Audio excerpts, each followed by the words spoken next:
All new tonight, the story of a young man who could have easily fallen through the cracks. And with everything he's experienced, he really would have had every excuse. Casey Jones is on your corner with the kid from the north side of Kalamazoo, ready to hit any serve that life sends his way. Even with its breakpoints and aces, tennis is a lonely sport. It's a lot about fighting.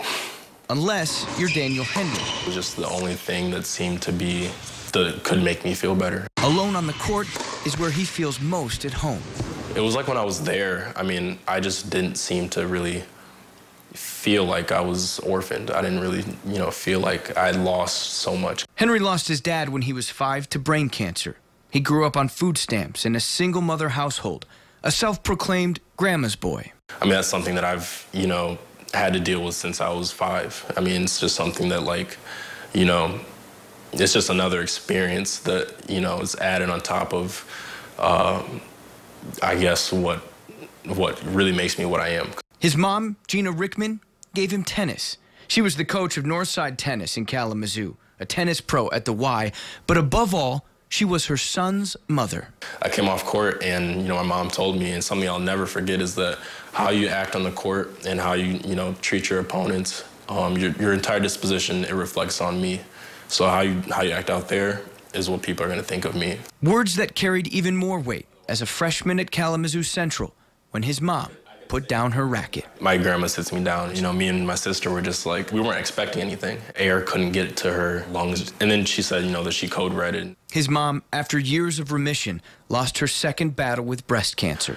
And that's when grandma's voice started to kind of crackle up a little bit. And then that's when me and my sister kind of lost it, and we were just screaming. That night, Henry and his sister played tennis. I didn't know it when I was saying it, but I think I seemed to really feel when everyone else was talking to me was that, things are going to change from there on out. And, things did. It really became like it just seemed like nothing ever was calm again. Henry turned to tennis looking for calm when life and school seemed overwhelming. It was very difficult, but it wasn't like I really had anything else that I could look forward to. It was like, I would sleep in my grandma's bed for sometimes days on end, just not feeling just not really feeling much, just not just really only looking forward to the next tournament.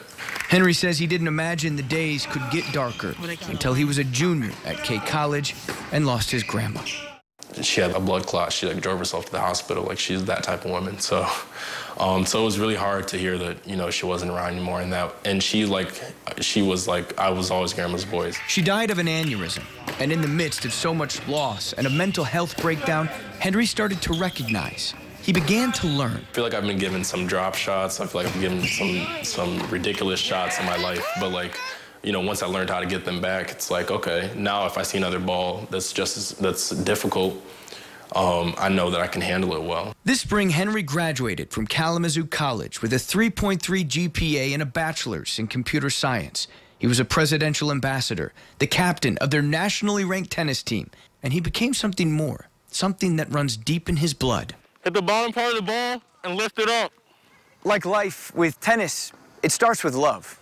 You serve up some hope, and this is where you'll find Henry these days. The head coach at his former rival, his mother's alma mater, following her footsteps at Lloyd Norris. You did well in having the face right, and you caught it up. Now go into it. All right.